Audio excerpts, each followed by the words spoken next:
Afternoon बच्चों, आज हम फिफ्थ में प्रोनाउंस की काइंड्स पढ़ेंगे। पहली काइंड मैंने आपको बताया है। अब आज हम दूसरी काइंड्स करेंगे। दूसरी इसकी है रिफ्लेक्सिव प्रोनाउन। रिफ्लेक्सिव प्रोनाउन वो प्रोनाउन होते हैं जो अपने लिए इस्तेमाल किए जाते हैं। When the action done by the subject turns back upon the subject is called reflexive pronoun। और ये जो प्रोनाउंस होते हैं इनमें तीनों पर्सन्स होते हैं, फर्स्ट पर्सन भी, सेकंड पर्सन भी और थर्ड पर्सन भी। तीनों पर्सन्स का इसमें यूज़ होता है। यहाँ पे मैंने लिखा है पर्सनल प्रोनाउन। इसमें है जैसे I, you, he, she, it, we, you, they. और यहाँ से है रिफ्लेक्सिव प्रोनाउन। रिफ्लेक्सिव प्रोनाउन यहाँ पे पर्सनल प्रोनाउन के मैंने वर्ड्स लिखे हैं जो कि चेंज होके रिफ्लेक्सिव प्रोनाउन में कैसे आते हैं। आई का माई सेल्फ आएगा, यू का यूअर सेल्फ, ही का हिम सेल्फ, शी का हर सेल्फ, इट का इट सेल्फ, वी का आवर सेल्फ, यू का योर सेल्फ, दे का देम सेल्फ। तो ये हो गए हमारे रिफ्लेक्सिव प्रोनाउंस। तो इसकी एग्जांपल यहाँ पे मैंने 3-4 दी हैं, वो आपको मैं एक्सप्लेन करती हूँ। यहाँ पे फर्स्ट वाली है I did it my self. तो आई जो है ये इसकी पर्सनल प्रोनाउन है, तो ये चेंज होकर रिफ्लेक्सिव में क्या हो जाएगा, माई सेल्फ। इसी तरह से दूसरी है इसकी, यहाँ दे किल्ड द themselves। तो दे जो है ये चेंज होके themselves आ जाएगा। यू जो इसका पर्सनल प्रोनाउन है, तो ये जब हम लिखेंगे यू हर्ट यूअर सेल्फ, तो यू जो है ये रिफ्लेक्सिव प्रोनाउन में यूअर सेल्फ बन जाएगा। फिर यहाँ फोर्थ सेंटेंस है ही लव्स हिमसेल्फ। तो ही जो है ये इसका प्रोनाउन पर्सनल प्रोनाउन है, ये चेंज होकर इसमें हिमसेल्फ आ जाएगा। फिर फिफ्थ सेंटेंस में पर्सनल प्रोनाउन हमने यहाँ लिखा है she. She does it her self.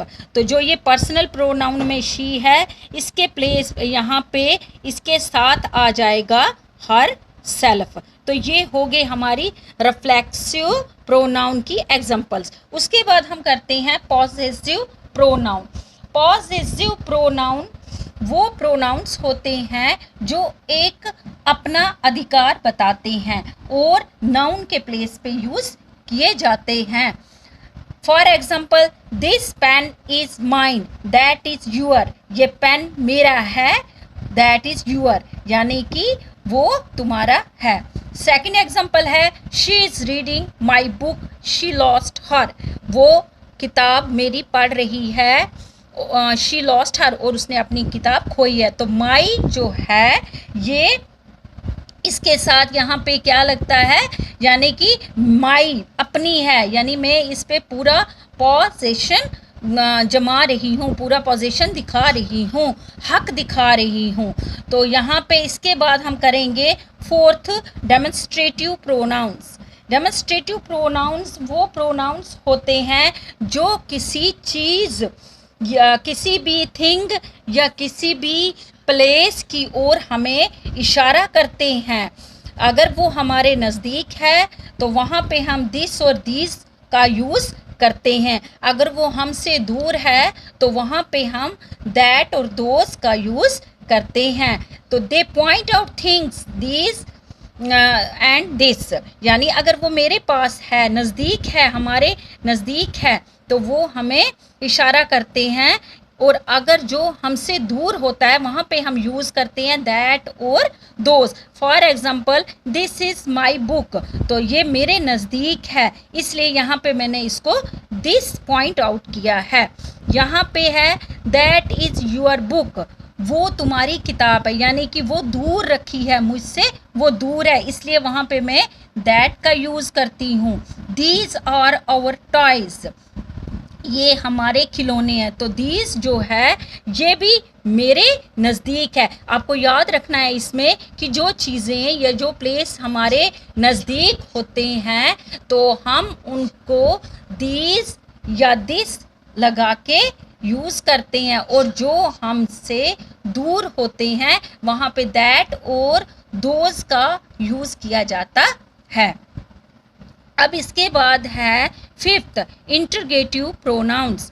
Interrogative pronouns are used for asking questions. Interrogative pronouns जो होते हैं इनमें हम मतलब वो प्रोनाउंस हम यूज़ करते हैं क्वेश्चन पूछने के लिए। जैसे मैं आपको पूछूंगी कि आप कहाँ रहते हो, आप क्या करते हो, फॉर एग्जांपल इसमें यूज़ किए जाते हैं हु, हुम एंड हुज। जब हम किसी से पूछते हैं इंग्लिश में तो हमें who, whom and whose are used for persons as subject, object and possessive. As who is your brother, जैसे मैंने यहाँ पूछा कि आपका भाई कौन है, मैंने क्वेश्चन मार्क लगाया क्योंकि मैं आपसे पूछ रही हूँ, ये इंटरगेटिव सेंटेंस है। तो यहाँ पे हु जो है ये पूछने के लिए इस्तेमाल किया है। सेकंड एग्जांपल है हुज बुक इज़ दिस, ये भी मैं पूछने के लिए यूज़ कर रही हूँ। ये सेंटेंस भी इंटरगेटिव सेंटेंस है क्योंकि इसमें क्वेश्चन मार्क है। तो हुज, हुम एंड हुज ये जो है ये क्वेश्चन मार्क है, इसमें यहाँ पे पूछने के लिए ये वर्ड यूज़ किए जाते हैं।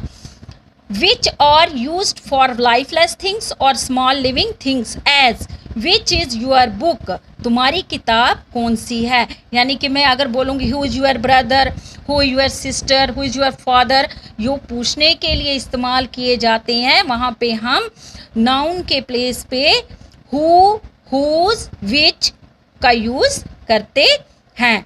What is used both for things and persons। What जो है इसका भी हम यूज़ करते हैं कुछ चीज़ों और कुछ पर्सन्स के लिए। जैसे यहाँ पे एग्जांपल है What is your name, यानी तुम्हारा नाम क्या है। यहाँ फर्स्ट पहले ये बात है कि मैं पूछ रही हूँ कि आपका नाम क्या है, ये है इंटरगेटिव सेंटेंस। उसके बाद में मैंने क्या यूज़ किया है, यहाँ पे व्हाट यूज़ किया है, तो ये इंटरगेटिव में यूज़ किया जाता है। व्हाट इज़ इट, ये भी इंटरगेटिव सेंटेंस है क्योंकि यहाँ क्वेश्चन मार्क है, ये पूछने के लिए बताया गया है।